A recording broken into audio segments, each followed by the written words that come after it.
Quaresma, vamos aproveitar para tratar sobre o assunto penitência.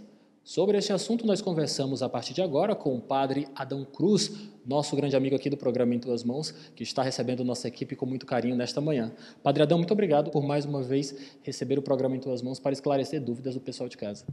Fico feliz de saber da minha contribuição a você que nos assiste e vamos um pouco conversar sobre a penitência ou sacramento da confissão.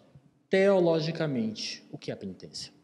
Olha, são três palavras interligadas que caracterizam o mesmo sacramento. Confissão, penitência e reconciliação. Se nós olhamos para o lado teológico, a penitência é bíblico, é um aspecto bíblico. E penitência nada mais é do que esse arrependimento da pessoa humana acompanhado, que a Igreja chama de uma disciplina que corrige os atos daquele que cometeu o pecado. E qual é a forma de bem viver este sacramento tão importante da nossa Igreja Católica? Como é que seria essa forma ideal de viver a penitência?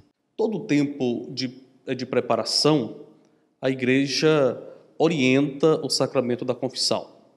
Tivemos agora há pouco o Advento.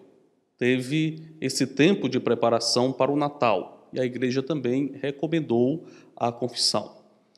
A Quaresma também é um tempo de preparação para a Páscoa e a Igreja também recomenda a penitência, essa preparação da alma para momentos maiores. A Quaresma é uma preparação para um momento maior, que é o momento da Páscoa. Se nós olhamos o Antigo Testamento, vários profetas, eles indicavam a penitência como deixar de fazer certas coisas, ou colocar cinzas sobre o corpo ou sobre a cabeça. É uma forma do ser humano se preparar melhor para abarcar o divino na alma. Esse aspecto é muito importante quando se lembra da penitência, sobretudo dentro da Quaresma. A penitência é algo para se viver no seio familiar ou é algo especificamente pessoal? No caso, fiz minha penitência, fiz minha confissão, pronto, minha missão já acabou. Eu não tenho mais essa obrigatoriedade de incentivar minha família a vivenciar bem a penitência. O que o senhor diz sobre isso? A penitência não deixa de ser um ato social, embora seja particular, é um ato particular. Social que eu digo, porque a gente faz penitência além de aliviar minha alma ou de preparar minha alma, mas eu posso também colocar na penitência uma intenção, ou seja, eu posso me preparar de uma maneira particular, mas pensando também no outro, né? A penitência, o sacramento da confissão, o sacramento da reconciliação, ele deve ser procurado por toda a família. Por isso que ele se desdobra em três outros aspectos. Quais? Catequético, litúrgico e pastoral. Já na catequese, antes da primeira comunhão, a Igreja já recomenda que a criança aprenda o ato de contrição. E aqui é um outro sofrimento. Tem pessoas que até hoje não sabem rezar o ato de contrição. Por isso que é um aspecto catequético. Na catequese, a criança já deve sentir o gosto pela confissão.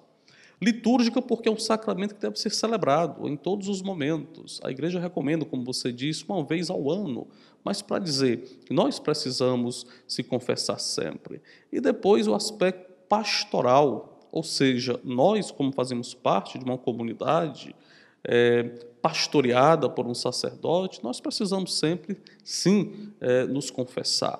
Por isso que a importância da criança, depois da idade da razão, depois de ter feito a primeira comunhão, a criança ter o hábito. E depois também, até o final da vida, quem sabe, também é um momento importante para a gente sempre estar fazendo penitência através do sacramento da confissão, que, diga mais, a Igreja diz que é o sacramento de cura.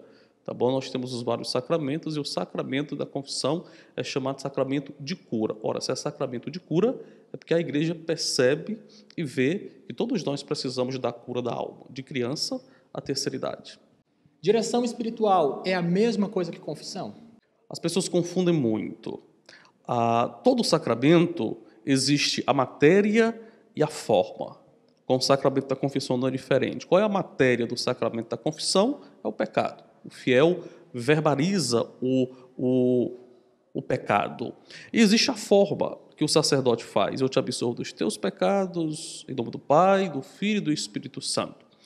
Direção espiritual é uma outra coisa. Direção espiritual não é sacramento da confissão. As pessoas confundem muito, e por isso as pessoas procuram o sacerdote e muitas vezes o sacerdote tem que dizer, olha, é confissão, depois você me procure para a direção espiritual. Pode se complementar, mas a diferença, o sacramento da confissão, você vai dizer o seu pecado para você receber a forma da igreja de absolvição. A direção espiritual é mais uma orientação, uma mistagogia que vai ajudar a pessoa, que ela pode ou não se confessar no momento da direção espiritual, a fazer um caminho, uma trajetória. Então, divide bem. Confissão é uma coisa, direção espiritual, uma outra coisa. E a confissão comunitária, ela substitui, ela pode, de alguma forma, substituir a confissão auricular? Não. Antes do Concílio Vaticano II, a Igreja permitia a confissão de maneira comunitária. Tem sua eficácia? Tem. Mas depois do Concílio Vaticano II, a Igreja optou pela confissão auricular, ou aquela chamada de pé de ouvido, que a Igreja recomenda para todo o fiel. Primeiro, porque é bíblico.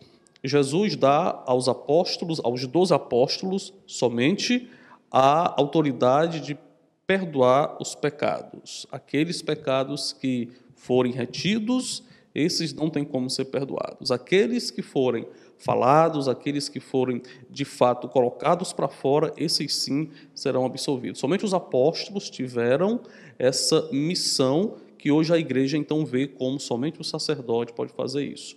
Comunitária tem sua eficácia? Tem, mas a igreja já não recomenda mais. A igreja recomenda auricular, aquela que você faz no pé de ouvido, para quebrar uma outra coisa, que é o subjetivismo, ou seja, uma característica marcante do mundo contemporâneo, subjetivismo.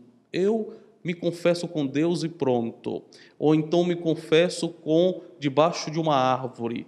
A árvore não fala. E depois para dizer, padre, eu não me confesso porque o padre peca, como cada um de nós peca.